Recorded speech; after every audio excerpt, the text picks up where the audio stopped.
हम सही, हम लेट नहीं है, सही समय पर है और हम सही समय पर ही हम खत्म करेंगे। तो एक बार फिर से प्रभु का धन्यवाद करते हैं और आज के इस सुबह के समय में इस सिस्टर विनीता कुजूर का भी धन्यवाद करते हैं अच्छे तरीके से आराधना की अगुवाई करने के लिए और विशेष करके के लिए हमारे लिए प्रार्थना करने के लिए। तो प्रतिदिन की भांति हम इब्रानियों की पत्री में से हम ही देख पाएंगे और इब्रानियों की पत्री 7 अध्याय हम पूरा समाप्त नहीं किया था और 8 अध्याय हमने शुरू किया था। तो इस समय 8 अध्याय का 2 पद से 4 पद तक हम पढ़ेंगे। इब्रानियों 8 अध्याय और उसका 2 पद से लेकर के 4 पद तक हम लोग इस समय पढ़ेंगे और मैं उसे पढ़ना चाहूंगा।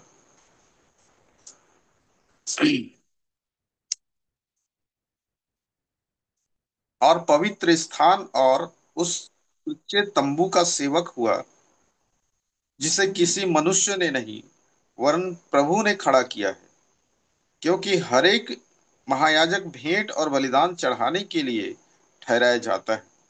इस कारण अवश्य है कि इस याजक के पास भी कुछ चढ़ाने के लिए हो। यदि वह पृथ्वी पर होता तो कभी याजक ना होता, इसलिए कि व्यवस्था के अनुसार भेंट चढ़ाने वाले तो हैं। आमीन। धन्यवाद देते प्रभु जी इस वचन के लिए। ये जिंदा वचन आपका है प्रभु जी। इस जिंदा वचन को इस समय हम अपने जीवन के लिए उपयोग के लिए हम ग्रहण करना चाहते हैं। अपने जीवन के लिए जो जीवन की रोटी की आवश्यकता है प्रभु जी, इस रोटी को हम लेना चाहते हैं, इस मन्ना को हम लेना चाहते हैं, ताकि जीवन बनी रहे, ताकि पिता परमेश्वर आपकी उपस्थिति में हम बने रहे।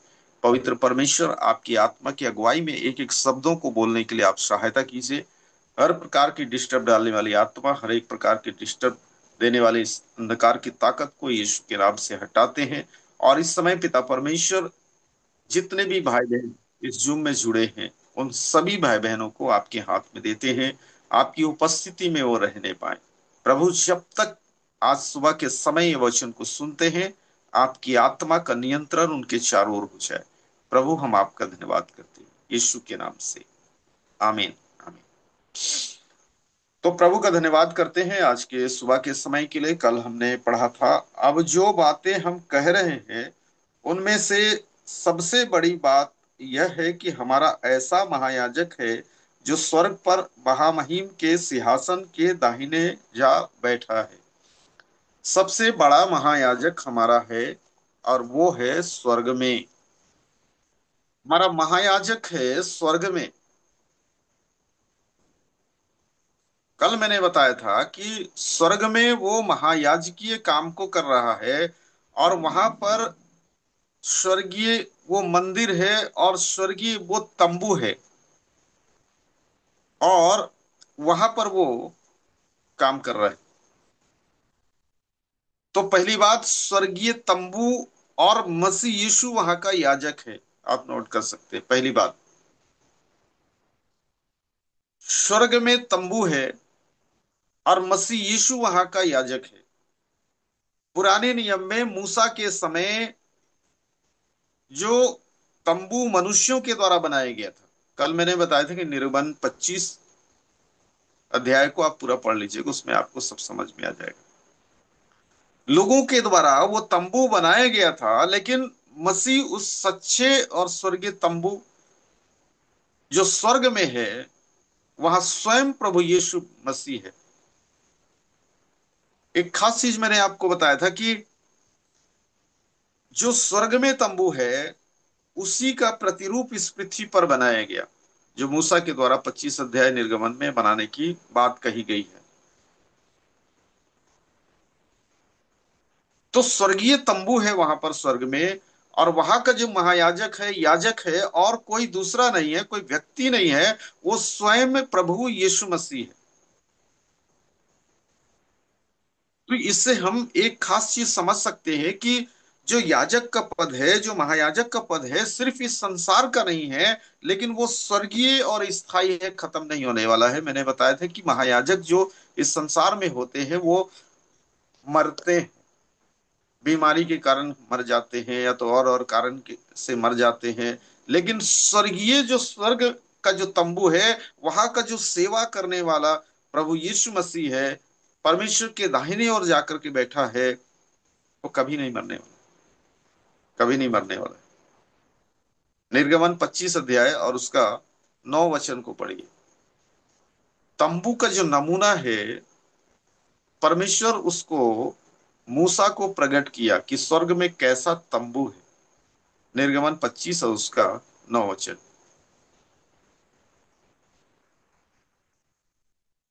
परमेश्वर कह रहा है जो कुछ मैं तुझे दिखाता हूं, अर्थात निवास स्थान और उसके सब सामान का नमूना, उसी के अनुसार तुम लोग उसे बनाना। तो स्वर्ग में जो नमूना है, स्वर्ग में जो चीजें हैं, वास्तविक चीजें हैं, उसी का नमूना इस पृथ्वी पर बनाने के लिए कह रहा है।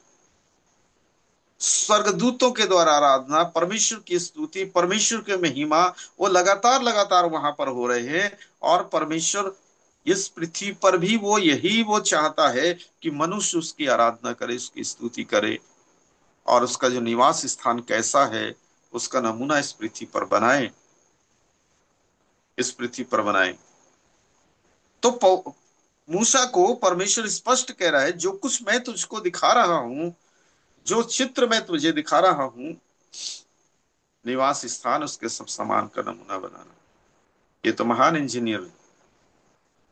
और मूसा एक बार समझ लिया, एक बार उस डायग्राम को देख लिया, समझ लिया कि ये इधर ऐसा होगा, इधर ऐसा होगा, उसने सब कुछ समझ लिया और वो तंबू को तैयार कर दिया। जी, 40 पद को भी थोड़ा सा आप डिस्प्ले कर दें कुजूर भाई। 40 पद को, तंबू का नमूना जो स्वर्ग से परमेश्वर ने दिखाया, वैसा ही इस पृथ्वी पर उसने बनाया। ये 40 पद लिखा है, और सावधान रहकर इन सब वस्तुओं को उस नमूने के समान बनवाना जो तुझे इस पर्वत पर दिखाया गया है। तो वो जो नमूना है इस पृथ्वी पर, सुलेमान ने मंदिर को बनाया। और जब यात्रा कर रहे थे जंगल में, उस समय वो तंबू में रहते थे, और तंबू में ही परमेश्वर का निवास भी बनाया जाता था। और वो बताया गया कि ऐसे बनवाना, बहुत सावधानी के साथ।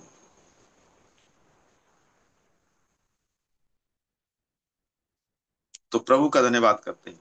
चलिए एक वचन और खोल लीजिए, इब्रानियों 9 उसका 11। इब्रानियों की पत्री 9 अध्याय और उसका 11 वचन। तो एक एक शब्दों को हम समझते जाएंगे, ताकि हम इसकी गहराई को और अधिक गंभीरता से हम समझ पाए। इब्रानियों 9 अध्याय और उसका 11 वचन। परंतु जब मसीह आने वाली अच्छी वस्तुओं का महायाजक होकर आया, मसीह यीशु अच्छी अच्छी वस्तुओं का महायाजक होकर आया, तो उसने और भी बड़े और सिद्ध तंबू से होकर, जो हाथ का बनाया हुआ नहीं, अर्थात इस सृष्टि का नहीं है, वो तंबू से होकर के आया। वो हाथ का बनाया हुआ, मूसा के द्वारा, लोगों के द्वारा बनाया हुआ नहीं है, लेकिन वो तो सिद्ध तंबू है। वो तो सिद्ध तंबू है।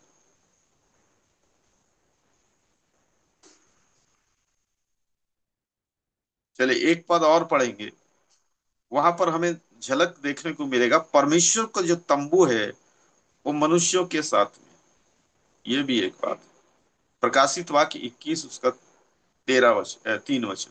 प्रकाशित वाक्य 21 उसका 3 वचन। प्रकाशित वाक्य 21 और उसका 3 वचन।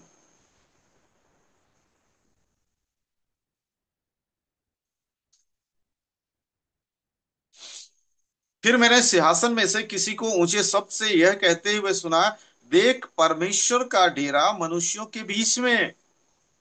परमेश्वर का तंबू, परमेश्वर का निवास तुम्हारे बीच में है।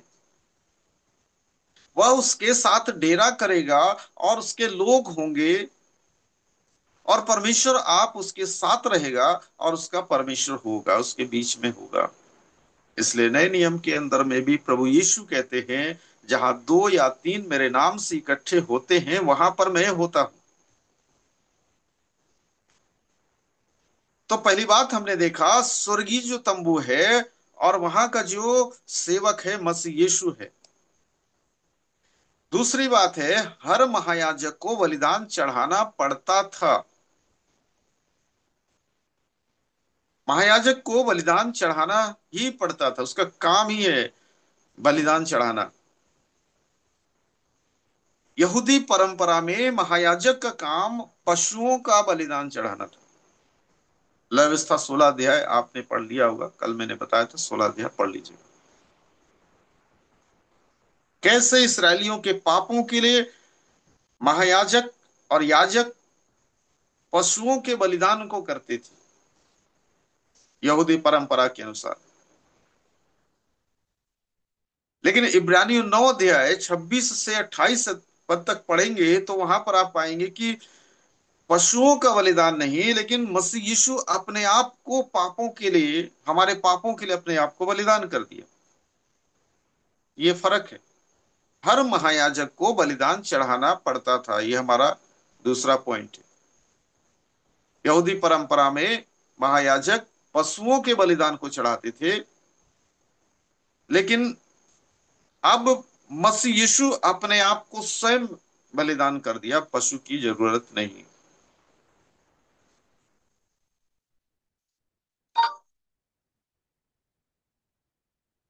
अब पशुओं का जरूरत नहीं है, है ना। पुराने नियम में सॉरी, नए नियम, इब्रानियों 9 अध्याय और उसका 25। इब्रानियों 9 और उसका 25। इब्रानियों 9 अध्याय और उसका 25 वचन से 28 वचन तक हम पढ़ेंगे तो वहां पर आपको मिलेगा, यह नहीं कि वह अपने आप को बार बार चढ़ाए। हमने देखा पुराने नियम में हर बार वो इसराइली जब पाप के क्षमा के लिए आते थे मंदिर के पास में, तंबू के पास में बलिदान चढ़ाना पड़ता था। लेकिन अब ऐसा नहीं है। वो नहीं कि अपने आप को बार बार चढ़ाए, जैसा महायाजक प्रति वर्ष दूसरे का लहू लिए पवित्र स्थान में प्रवेश करता था, अब ऐसा नहीं है। 26 वचन में लिखा है, नहीं तो जगत की उत्पत्ति से लेकर उसको बार बार दुख उठाना पड़ता। अब युग के अंत में वह एक बार प्रकट हुआ ताकि अपने ही बलिदान के द्वारा पाप को दूर कर दे। पुराने नियम में बार बार बलिदान चढ़ाना पड़ता था। अब प्रभु यीशु मसीह का प्रगटीकरण याजकीय रूप में हुआ कि वो स्वयं को ही वो बलिदान कर दिया, स्वयं को बलिदान कर दिया और पाप को दूर कर दिया। खत्म। 27। जैसे मनुष्यों के लिए एक बार मरना और उसके बाद न्याय का होना नित्य है। मनुष्य एक बार मरेगा और उसके बाद उसका न्याय का होना जरूरी है, उसका न्याय होगा। अब बार बार मरने की जरूरत नहीं है, एक बार मरेगा, न्याय होगा। तो अब इसको बलिदान के साथ में जोड़ता है, 28 पद में कहता है, वैसे ही मसीह भी बहुतों के पाप को उठा लेने के लिए एक बार बलिदान हो गया।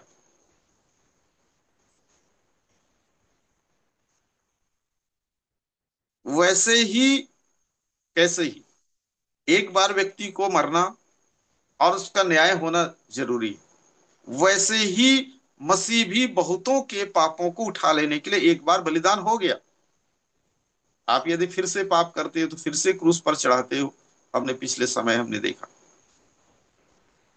और जो लोग उसकी बाट जो होते हैं उनके उद्धार के लिए दूसरी बार बिना पाप उठाए फिर दिखाई देगा स्वर्ग बादलों पर। ये याजकी उसकी सेवकाई है, प्रभु यीशु की याजकी सेवकाई है। यहूदी जो व्यवस्था है, यहूदी जो मंदिर है, यहूदी जो तंबू है, वो बलिदानों के ऊपर में ही जाना जाता था, वहां पर बलिदान चढ़ाना पड़ता था। वचन में लिखा है कि वहां कोई छूछे हाथ ना आए, वहां कुछ ना कुछ लेकर के आए। बिना बलिदान का तो पापों की क्षमा नहीं होगी। इसलिए बलिदान के लिए कुछ ना कुछ लेके आना है। तो यहूदी जो मंदिर है और वहां की जो व्यवस्था है वो बलिदान के ऊपर ही टिकी हुई थी। अब वो बलिदान की आवश्यकता नहीं है। अब होठों के द्वारा स्तुति रूपी बलिदान की आवश्यकता है। स्तुति रूपी बलिदान सर्वदा चढ़ाए करें, ऐसा लिखा है। मैंने आपको बताया कि महायाजक को बलिदान चढ़ाना ही पड़ता था। 16 लय व्यवस्था 16 15 16। चलिए बीच का एक पद मुझे आ गया, हम उसको पढ़ लेंगे। लय व्यवस्था 16 उसका 15 16।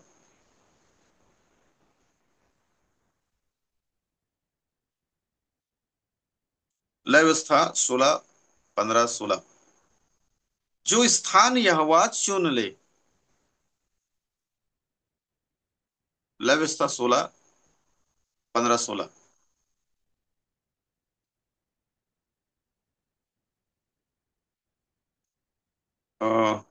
मुझे लगता है कि मेरा जो व्यवस्था विवरण। व्यवस्था विवरण में है क्या? कई बार नोट्स करके रखने से थोड़ा सा अंतर पड़ता है। तो मैं बाइबल खोल के देखना चाहता हूँ।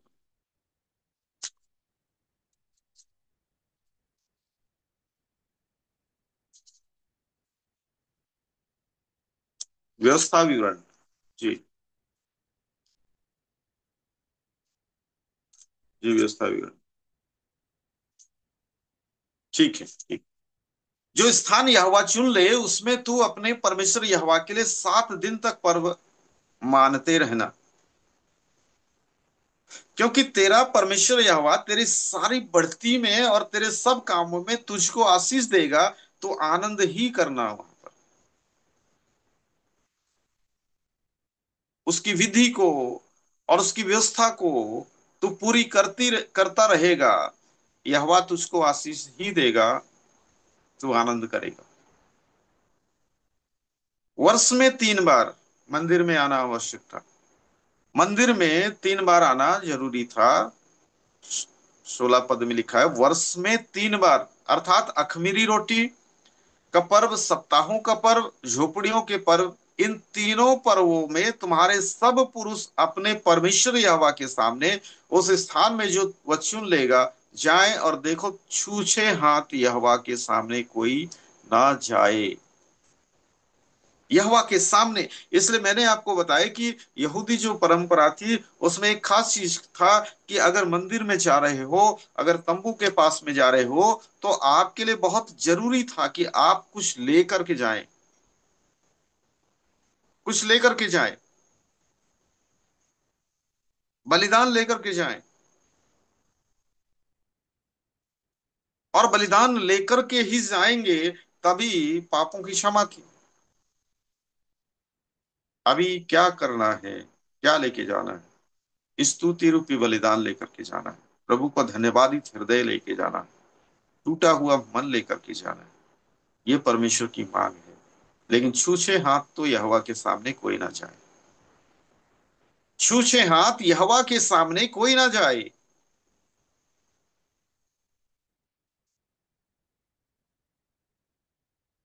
तो पुराने नियम के जो याजक हैं वो बार बार बलिदान करते रहते थे। लेकिन नए नियम का जो महायाजक है प्रभु यीशु मसीह है, वो एक ही बार बलिदान हो गया, अपने आप को बलिदान कर दिया। इब्रानियों 10 उसका 11 और 12।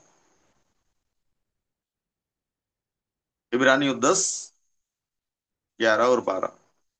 तो हम अपने उस पवित्र स्थान में, या तो आप जहां पर जाते हैं आराधना के लिए, आप क्या सोच के जाते हैं? मैं वहां पर जाऊंगा और वहां पर उस भाई से मिलूंगा। मैंने उस भाई से कुछ पैसे उधार लिए थे, वही वही मैं चुका दूंगा।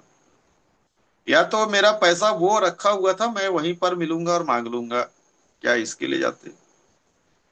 पुराने नियम में जब वो आराधना के लिए मंदिर के पास जाते थे, उनके पास एक ही मुद्दा रहता था, मैं बलिदान क्या चढ़ाऊंगा, मैं भेंट क्या चढ़ाऊंगा। तो मंदिर और जो तंबू है, उस वो जब उनके जहन में जब आएगा, तब वो उनको पूरा ये मालूम होता था कि मुझे बलिदान वहां पर चढ़ाना। हर एक याजक जो खड़े होकर प्रतिदिन सेवा करता है और एक ही प्रकार के बलिदान को, जो पापों को कभी भी दूर नहीं कर सकते, बार बार चढ़ाता है। एक नया चीज आ गया। हम समझ रहे हैं कि भेड़ का लहू, बकरे का लहू, जानवर का लहू वो पापों को धो रहा है। लेकिन यहां पर एक नया शब्द आ गया।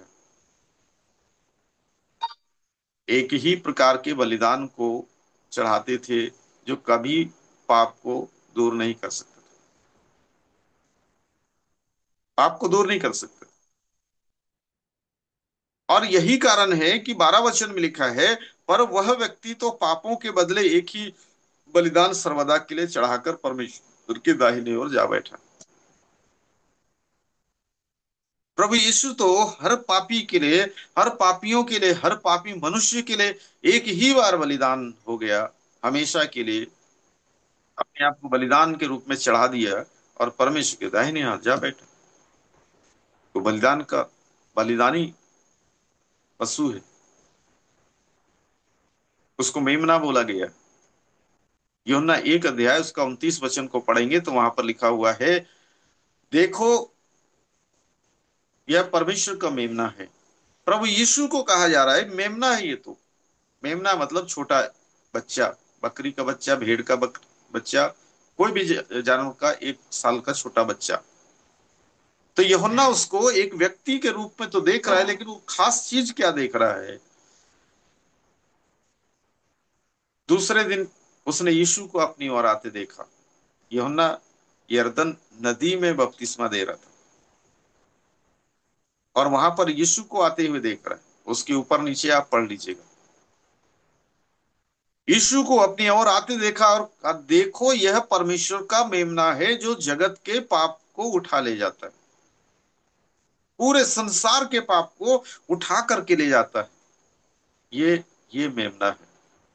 और यही वो मेमना है जो अपने आप को एक ही बार बलिदान में चढ़ा दिया, क्योंकि पापों की क्षमा के लिए मेमने को चढ़ाया जाता था, बलिदान चढ़ाया जाता था। तो यूहन्ना उसकी गवाही और तरीके से दे रहा है। यीशु मसीह के बारे में कह रहा है कि एक पुरुष मेरे पीछे आता है जो मुझसे श्रेष्ठ है, क्योंकि वह मुझसे पहले था।